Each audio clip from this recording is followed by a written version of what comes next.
ओम नमो भगवते वासुदेवाय। ओम नमो भगवते वासुदेवाय। ओम नमो भगवते वासुदेवाय।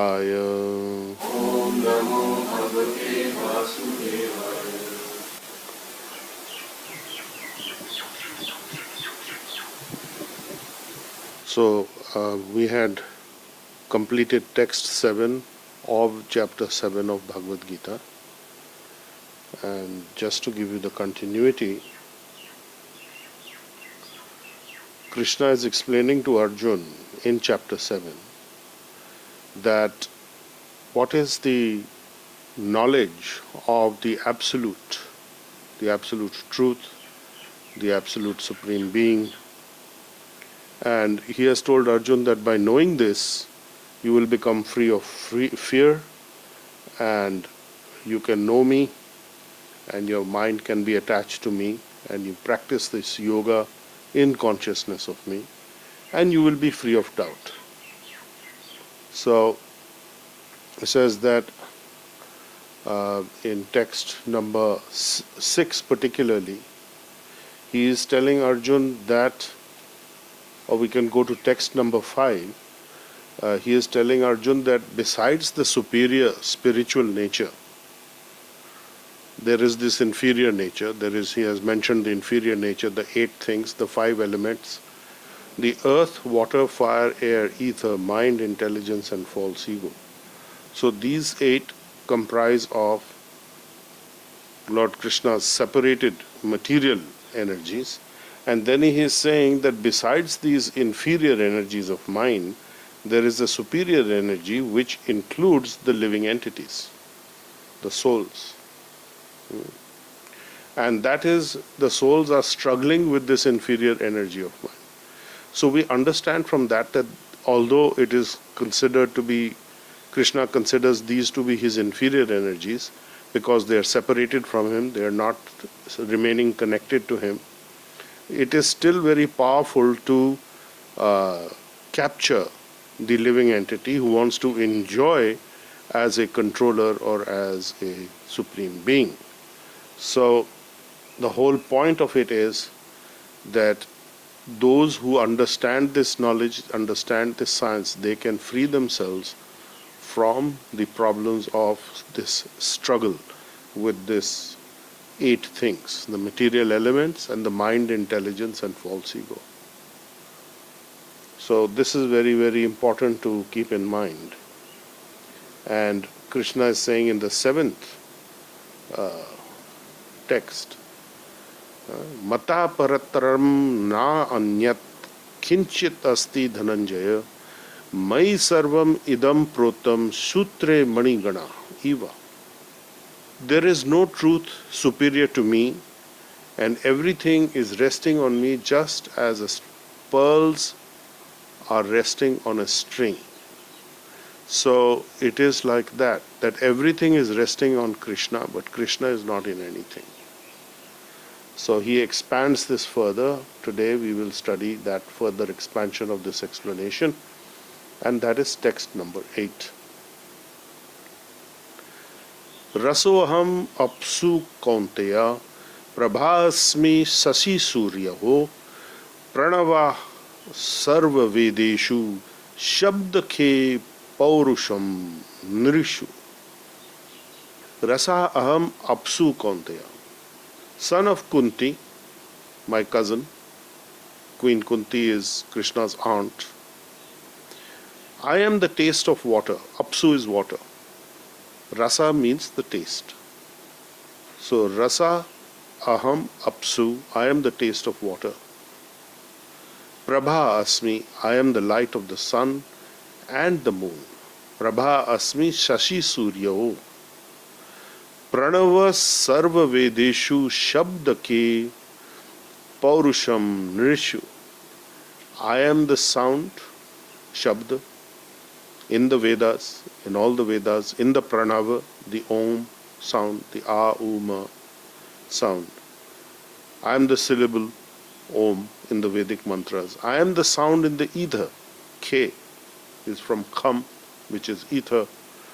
And because space has a sound, so the ether is space or sound, and that sound resonating in the space is actually the sound of Om. And K Paurusham Nishu, I am also the ability, Paurusham. Nirishu, Nirishu is from Nar, from people, from human beings, from man. So I am the sound in the ether, I am the ability in man. So whatever ability anybody has, that is coming from Shri Krishna. Rasa aham apsu kaunteya prabhasmi sashi suryo pranava sarva vedeshu shabd khe paurusham nirishu. So the taste of water is mentioned, very important, because we are all searching for a particular taste. And the most satisfying thing to our taste is water. You can have other things add mixtured in the water, but it doesn't give you the same internal satisfaction as pure water does. So then he expands this process of discussion further, this continuity of thought, in text number 9. Punya gandha prithviyam cha teja cha asmi vibhavasau जीवनम सर्वभूतेषु तप च अस्मि तपस्विषु. पुण्यगंध पृथ्व्यायम च तेजश्चास्मि विभावसु जीवनम सर्वभूतेषु तपश्चास्मि तपस्विषु.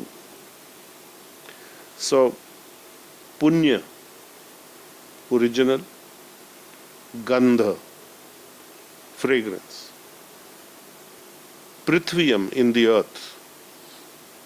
I am the original fragrance of the earth.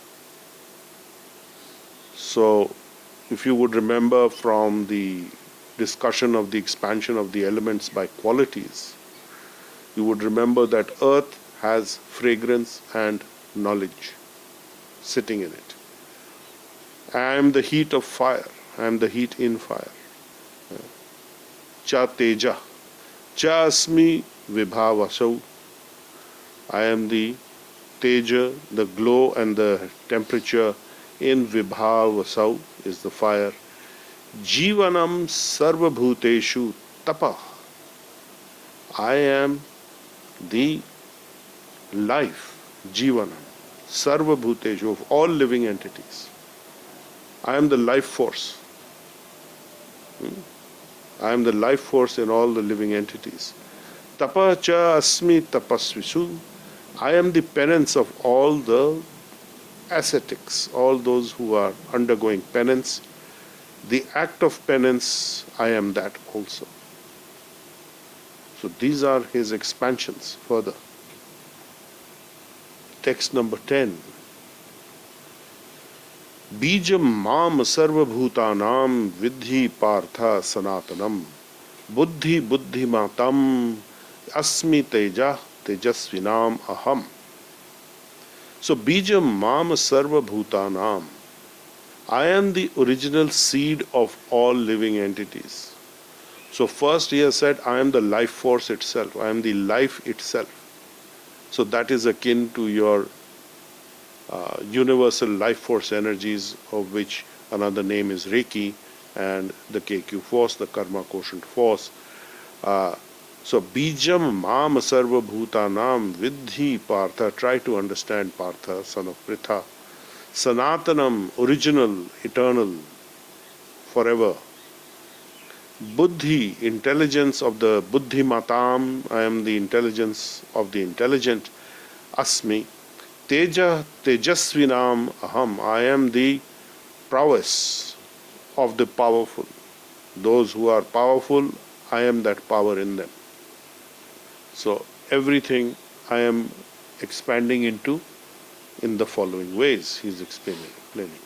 And in text 11 he says, Balam balvatam chaham kam rag vivarjitam dharma aviruddha bhuteshu kama Asmi Bharatarshibha Balam Balvatam Cha Aham. I am the strength of the strong. And Kam Rag Vivarjitam Dharma Aviruddha Bhuteshu Kama Asmi Bharatarshibha. So I am also the passion and the sex life which is not against the spiritual religious principles given to man, the religious principles for approved sex life, which is to have sex life for the purpose of procreation. I am that, Bharatarshibha. So Krishna is in everything in a particular aspect. And those things that don't follow or don't fall under those aspects, he is not in that. So those are activities which are not having his strength or power or his sanction, you can say. So those are not sanctioned. So what happens not sanctioned means that he is absent. He is saying in what things he is present, and by inference you can understand the things that he is not there, his energies are not there, so that leads to what? That leads to binding consequence karma. So even if there is the power of the strong misused, he is not sanctioning that, but he is saying that whatever power anybody has, whatever teja tejasvi, I am the power of the strong, I am the bal of the balwan, I am the strength of the strong. How you use it is a different story. That is an individual call as to how you are using those things, and then based on that, of course, you are struggling with the 8 elements of material nature, as he has already pointed out. So the idea is to have this understanding that particularly here when he is talking about Kama Rag Vivarjitam Dharma Aviruddha Bhuteshu Kama Asmi, that I am the sex life in all the living entities which is not against the religious principles, which means to bring up the next generation in this consciousness, educate them in the science of God consciousness or Krishna consciousness, and create a better generation with a better understanding that will follow, hopefully, a better life, so that they can be liberated from the material existence with which everyone is struggling. Text 12. Ye chaiva satvika bhava rajasa tamasa cha ye mata eva iti tan vidhi natu aham tesu te mayi.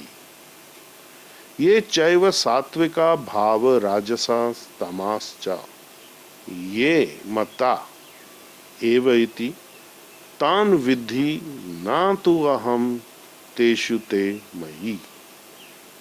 Although most certainly Satvika, Rajasa, Tamasa, these states of being, the bhava, the Satvik, Rajas and Tamas bhava, modes of goodness, passion and ignorance, cha ye mata, although they are from me, eva, certainly, but iti, thus, those, try to know this, that tan vidhi natu aham tesu te mayi, that I am not under the modes of these material states of goodness, passion or ignorance. I am independent. I have nothing to do. So referring back to the shlok where he is saying that everything is strung on me as pearls on a thread. The same way I am not in those things, but they are all resting in me. Everything originates from me. And even goodness is not influencing me. So what does that mean? There is a mode of Shuddha Sattva. There is Sattva, mode of goodness, and then there is Shuddha Sattva, purified transcendental goodness. So he is in that state not in this. So these things originate from him, coming from his energy, coming from me, mata eva. They come from me. But I am not in those things. Those things do not control me. I am not influenced by them. I am completely independent. Text 13. Tribhir gunmayi bhave ebhi sarvam idam jagat mohitam na abhijananati mam ebhya param avyayam. Tribhi gunamayi, these three states of nature, these three states, the modes of goodness, passion, and ignorance. The whole world is in this state, therefore they do not know me, who I am above this state, beyond this state. Abhijanati, do not know. Mam ebhya, I am above this. Param, supreme. Avyayam, I am indestructible, uninfluenceable, and inexhaustible. So while being in these states, the human beings or the living entities are deluded. They do not know the reality that I am above these modes and I am eternal. So they are thinking like I am an ordinary man. They are thinking I am like them. But they do not understand this, that I am beyond this, above this, and uninfluenced by this. I have nothing to do with this. So people are in a state of illusion. So those who are in the state of absolute goodness, there are four varnas: the Brahmin, the Kshatriya, the Vaishya, and the Shudra. And the Brahmin, pure Brahminical, is considered to be in the state of goodness, in the material aspect. And also because he has the initiation, he is supposed to be becoming gradually cognizant of the Shuddha Sattva or the transcendental mode of goodness. And then there are the Kshatriyas who are in a mode of passion. Active, very, very overactive, active. So they are the protectors, they are the politicians, they are the warriors, managers, they are Kshatriyas. And those who are in the mixed mode of passion and ignorance are Vaishyas, business people, traders, agriculturalists. These are Vaishyas.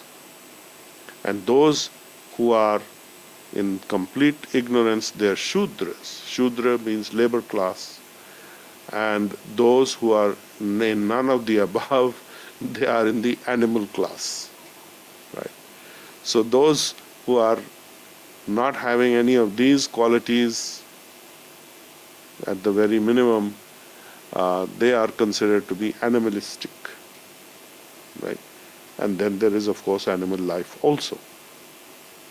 Now, these are temporary.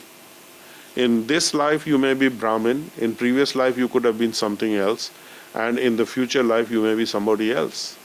So these modes of nature or your position according to your varnas are not permanent, which is why Bhakti Vinod Thakur said being a Brahmin is irrelevant eventually, simply because it is not a permanent position, but it is a desirable position.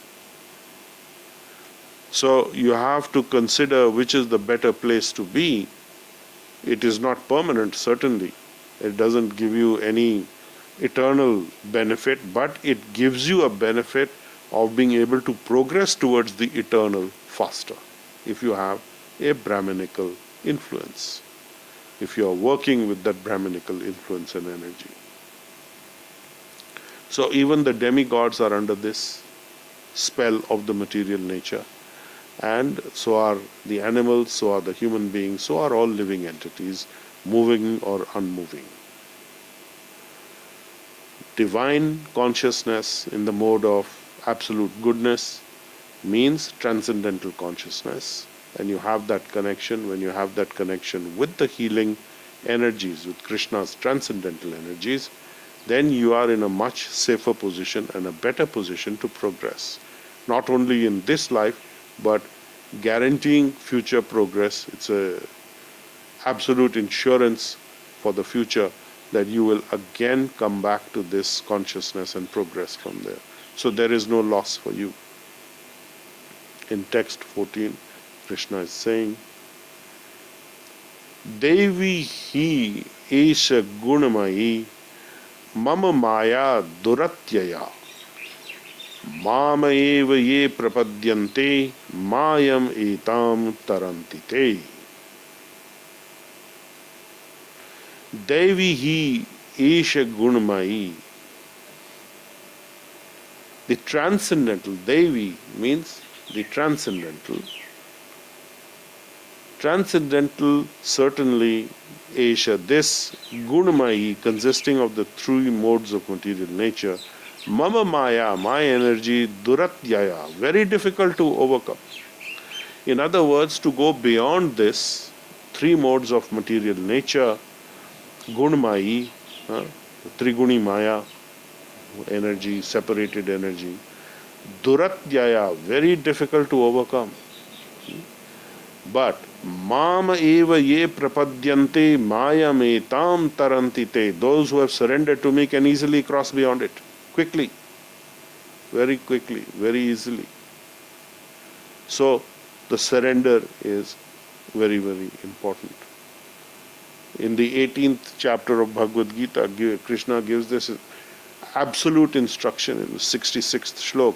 Sarva dharman parityaje mam ekam sharanam raja. Aham sarva papebhyo mokshishyami ma shucha. Very powerful statement. It's a definitive statement. Give up all varieties of religiosity. Give up all dharmas and just surrender to me. Finished. I will free you from the greatest of fears. Sarva dharman parityaje mam ekam sharanam raja. Sarva papebhyo mokshishyami. I'll free you from all sinful reactions and fear. Ma shucha. Do not fear. So if you take that one shlok as your guiding principle, all these things are happening there. But Krishna is kindly explaining all the detailed expansions that you may have this question, you may have that question, you may have this doubt. I am taking the material universe apart in discussion and explaining to you precisely where the material universe is, where you are, where I am, in so many different ways. So this is an absolute exposition of the whole of creation and its relationship to Krishna himself. So Krishna himself comes on the planet very rarely, and when he does, in millennia of many yugas, and he speaks this knowledge to re-establish the principles of religiosity and spirituality, and then he is saying, give these up and just surrender to me. Then you have no other duties. But it is not artificial. You cannot say, oh, I am surrendered to Krishna and in that do all kinds of nonsense. No. It has to be very gravely understood, seriously understood, and it has to be pursued in a very systematic and firm manner. So he is saying that this is my divine energy, and it is also consisting of these three modes of material nature. He says his divine separated energy. Right? It is very difficult to overcome. He is saying that because it originates from me, it is very, very powerful to put you into illusion. The only way you can get rid of this illusory maya metam is by prapadyante, by surrendering to me. Then tarantite, they overcome, they go beyond this maya metam tarantite, they go beyond this illusory energy of mine. And then text 15. Again, this we have quoted many times, explained to you in different ways, and now Krishna is explaining himself. It's a very, very key understanding. Na mam dushkritina moodha prapadyante naradhama mayaya apahrita jnana asuram bhavam ashrita.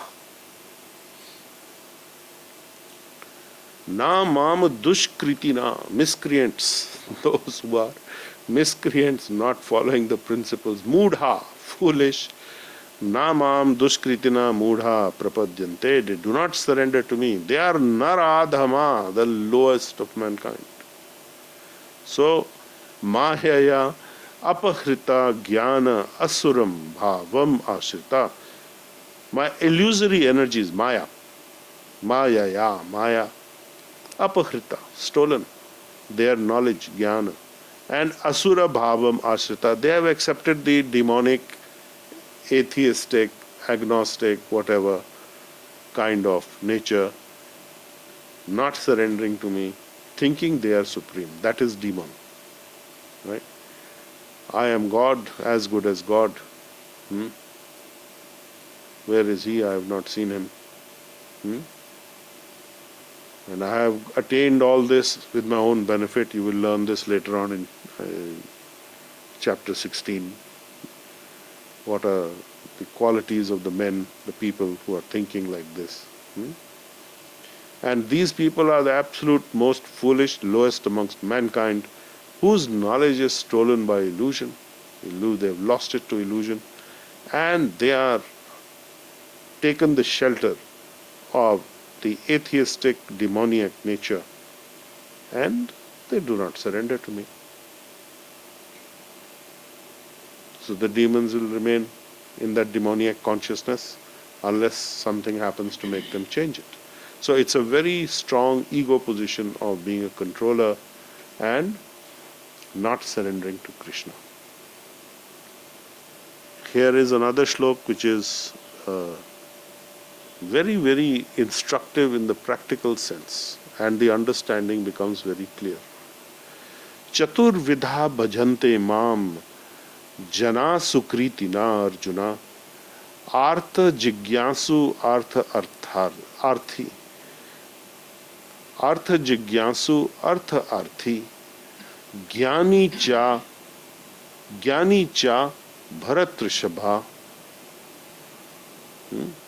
Four kinds of pious people. Chaturvida bhajante mam. Bhajante means, bhaj means to render service. That has been established in chapter 6. What does he mean by bhaja? Is someone who renders service to him. And not worship, it is rendering service.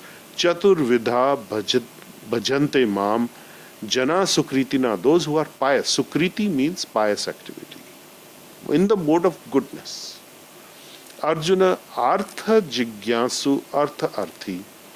So those who are distressed, in pain, those who are inquisitive, those who are in financial difficulty, desire material gain, and jnani, the one who knows the truth about how things really are.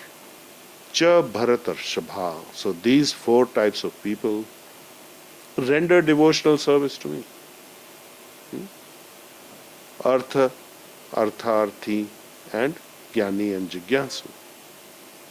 Those who are in distress mentally, emotionally, physically. Those who are in distress financially.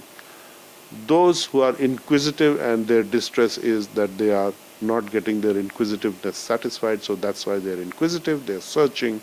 And then there is the jnani, the intelligent, the one who actually is the wise one who knows who I really am and he wants to associate with me. In other words, these four types of people render devotional service, bhajate, service to me.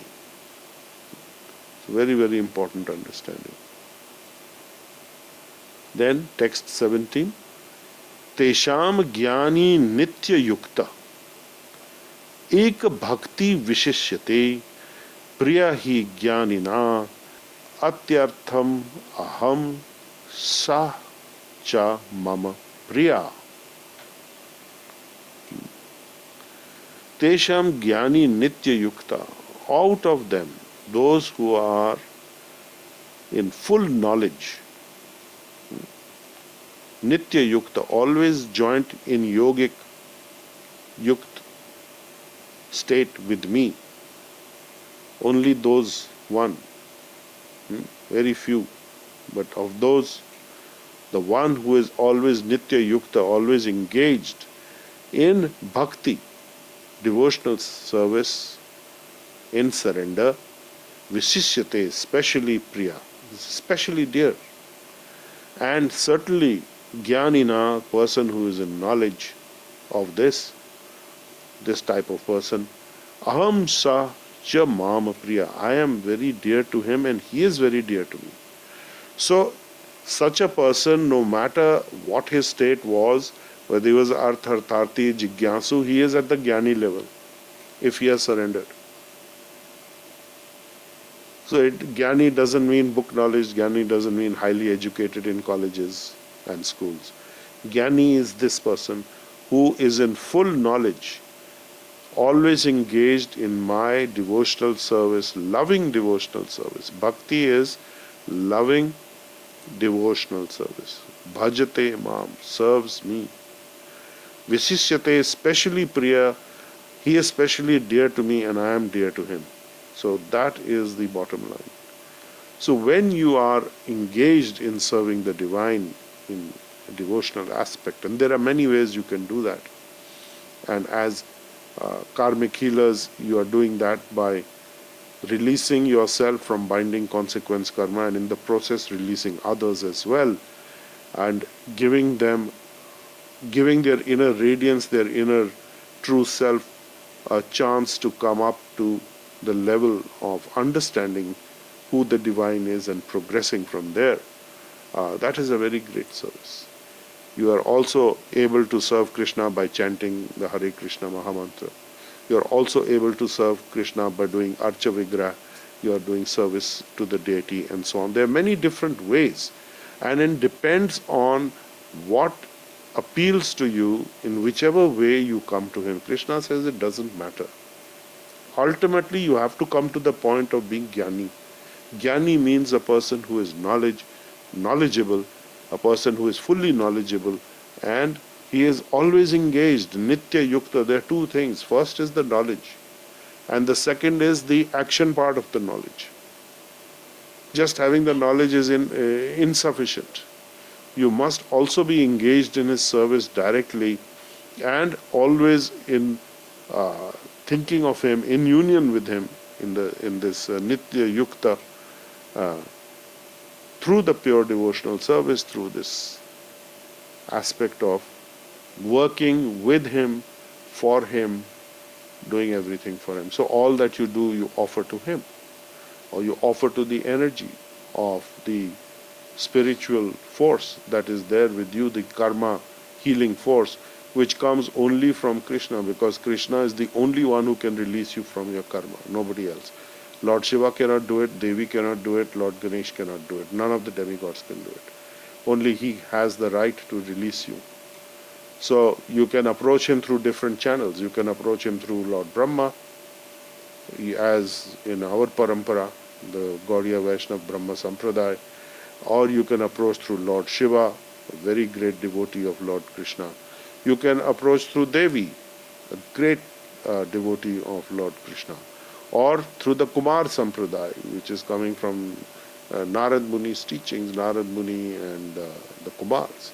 So that is, Lord Narad is the spiritual master, you can say, of mankind also. So these are all very powerful sampradayas, and these are the four schools, and people are attracted to these according to their proclivities, according to their tendencies and their inner nature. So Krishna is saying, ultimately you have to come to the point of Gyan, knowledge. So this is Gyan. This is true Gyan. So when you are fully in this realization, you will be progressing further and further. Text 18. Uddhara sarve eva ete jnani tu atma eva me matam asthita sahe yukta atma mam eva anuttamam gatim. Udara sarva eva ete jnani. tu atma eva. So, very magnanimous, certainly, are these devotees who are jnanis, but one who is situated in knowledge of me, out of all these jnanis, that one who is situated in knowledge of me, Atma eva me matam, in my opinion. He is not saying written in stone. It is my opinion. This is a very humble position. I mean, Krishna is the creator of everything. He's saying, it is my opinion. Take it or don't take it. This is my opinion. And he's the highest opinion giving authority in the universe. And he is being very humble. He's saying, it's my opinion. Atma eva me matam, in my opinion. Asthita, situated, sahi, certainly, yukta atma, who is engaged in my devotional service, mama eva anuttamam gatem. I consider him to be living in me, dwelling in me, and being engaged in my transcendental service. He attains me. He doesn't have to do anything else. He doesn't have to quote shlokas. He doesn't have to be a great scholar. He doesn't have to be anything except that situated in knowledge of me is rendering service. So it is transcendental service, beyond the modes of material nature. Krishna uses this word. That he is situated in my transcendental service, mam eva anuttamam gatim. He will attain the highest destination beyond the material modes of nature, which is me. So he will come to me. So such a person, of all the devotees, of all the pious souls, he who is situated in knowledge of me, I consider that he is dwelling in my heart and I am dwelling in his heart, and he is very dear to me. And then, conclusion in text 19 of this particular, underlining this in simplified form. Krishna is making it so easy. Bahunam janmanam ante jnanvan mam prapadyate vasudeva sarvamiti sa mahatma sudurlabha. After many, many births and deaths, and one who is actually in knowledge surrenders unto me, knowing me to be the cause of all causes and all that is. Such a great soul is very, very rare. So understand the difficulty. Understand that difficulty. So this is something that is very inspiring for anyone who is on this path or who wants to be on this path, to realize this, that when you come to this point, it is after a lot of struggle with the material elements. There is a history. Krishna is giving the history. Very difficult for you to overcome my separated transcendental nature. The 8 elements, the 5 elements, and mind, intelligence, and ego. Very difficult. But bahunam janvanam ante jnanvan mam prapadyate vasudeva sarvamiti sa mahatma sudurlabha. Very difficult to find such a great soul. But he is there. So that is available for anybody. And as you progress in your development, after many, many births, surrendering to Krishna, then you are on the fast track to go to the spiritual world and be with Krishna. So I will conclude the text talk today from text 8 through 19 of chapter 7. And if you have any questions, I shall take some questions, and just switch on the mic and then speak. Just raise your hand, the mic will be passed to you and you can speak. Yes, Shipra, go ahead, please. Good morning, sir. Good morning. Sir, like Lord Krishna said that when you surrender to me, independent of religion, from my understanding, I think I just want to correct my understanding that I had a question that why is it that this knowledge or knowing Lord Krishna as he is is it only in Hindu religion or is it in all religions that people know Lord Krishna or See, associate with him? see, there is actually no such thing as Hindu religion. The word Hindu is coined few hundred years back by the Muslims who came across the Sindhu river, and they couldn't pronounce Sindhu, they said Hindus, and they said the people who live across the river are all Hindus. They are living in the Hindustan, so that we became Hindus. But it is a Sanatan Dharam system, it is a Vedic system. This knowledge is available and it has been lost in various degrees across the universe, across the planet, and the Vedas are considered to be the highest knowledge of all. So this knowledge, at one time, this whole planet was Mahabharat. Mahabharat was not just a geographical region which today is called India, it was the entire planet. And the war of Mahabharat involved every nation on earth. They all took sides. So that was a world war, that was the first major world war. So it is not just available for this country. You will find fragments of this knowledge throughout different cultures in the world in an exact quotation form. Exactly the same thing what the Vedas are saying, you will find some surprising quotes or surprising references. Particularly 6,000 years ago, people from Israel, the king, the pharaoh sent people here to get this knowledge from us. And they brought this knowledge, and that's how they developed their higher knowledge. They were highly intelligent people there. And their knowledge is fairly parallel to the Vedic knowledge. It is quite astonishing. So it's not just our country or our religious process which is now called Hinduism, and it is actually a Sanatan Dharma system, eternal occupational duty of man. That is the system. So it doesn't matter whether you're in Israel or in America or in Japan or in Africa or in India, the eternal occupation duty remains eternal everywhere. It's universal. So which is why Dr. Mikao, you see, when he was teaching about the universal principles between Buddhism and Christianity and with reference to other literatures, possibly including the Vedic literatures, he was drawing the parallels that how these universal principles exist everywhere.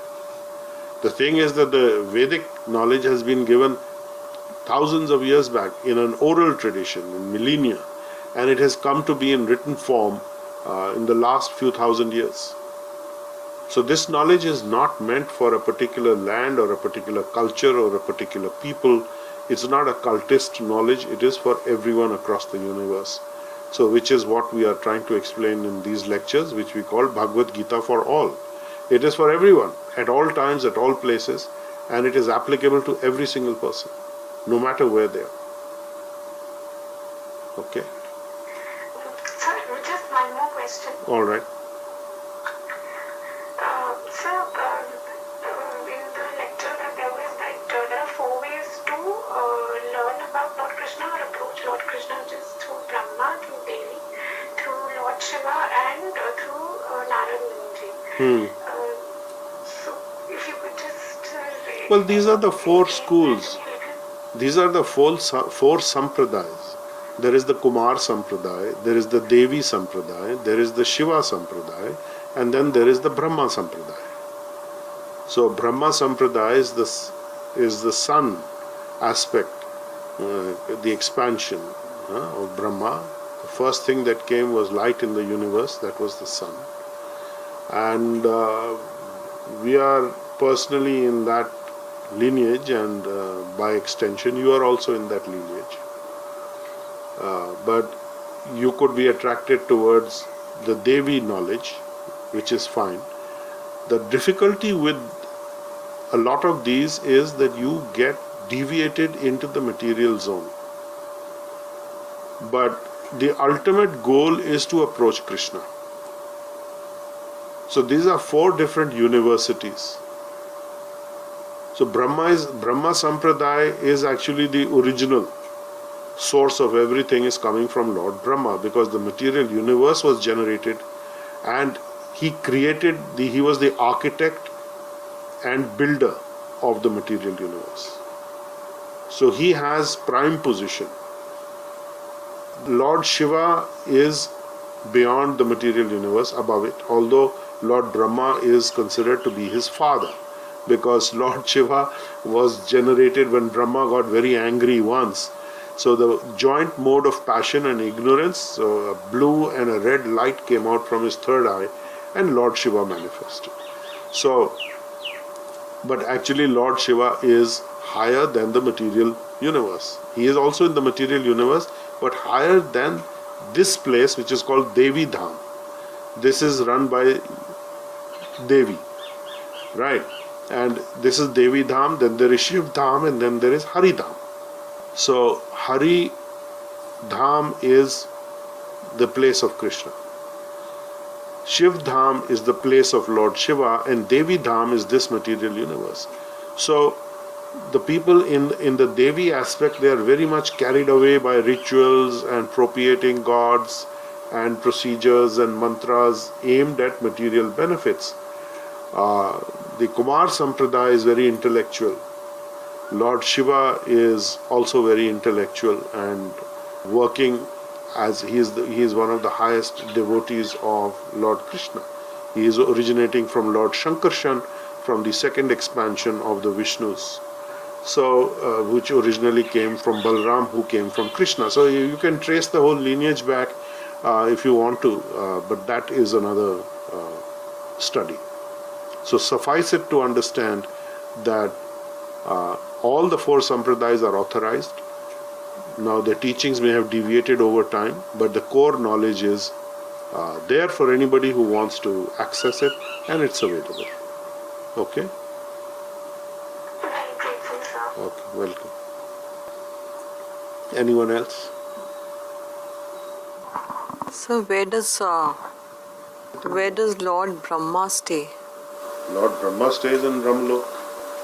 That's his place in Brahmalok. So when the demigods need to access him, they will appeal to him, and then he manifests. Any other questions, anybody else? All right then, we can then conclude here today. That is text 19. We have covered from text 8 through 19 of chapter 7 of Bhagavad Gita. This is knowledge of the Absolute. So Krishna has given some very powerful understandings, and I think if we remain with these, I would ask you to study these 19 shloks in your own time. Meditate on this, and I shall be putting up this conversation and this lecture on the internet. Also, you can download it, you can play it online also, and just go over this understanding. There is a question from someone? From Bhavani. From Bhavani? Okay, so go ahead, please. Good morning, sir. It's Ragini. Hanji Ragini, good morning to you. Please go ahead. What is your question? Sir, I wanted to ask you that, you said right now that anybody who's doing transcendental service, that irrespective of, them being smart or not smart, if they're doing their healing, they're here to God and they go back to Godhead. So I wanted to ask you, do the actions I do in the sense is the way I behave, and if I behave in a bad way or supposedly angry or mean or something, and still I'm doing my healing, will I still go back, or is it deterring me? You will go back, but it is these actions will cause you some distress. But if you are connected to Krishna and you are doing your healing and you are doing the practices as he recommends, you are in yoga with him, you will get purified gradually. It is not a problem, because everyone is under the thrall of these 8 separated energies of Krishna. He says that, and we are all struggling with it. We are all struggling with the modes of goodness, passion and ignorance, and all these 3 things, and then there is transcendental goodness. So as long as you remain connected and you render service to Krishna, as explained in great detail so far, you are in a safe position. So it doesn't matter.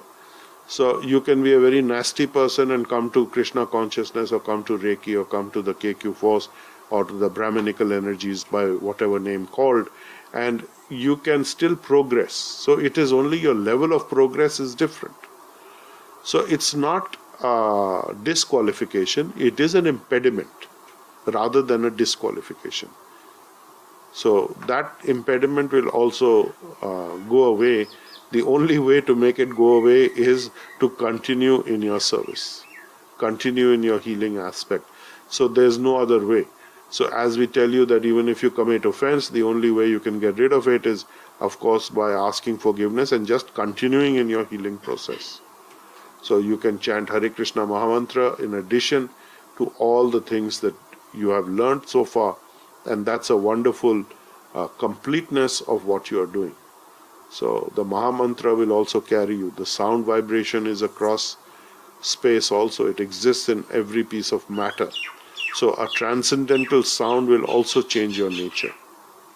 So you chant the Mahamantra and you do your healing and you're in fine shape, and you go off the rails every now and then. We all do. Don't worry about it. Okay? Not a big deal. Anything else? Okay.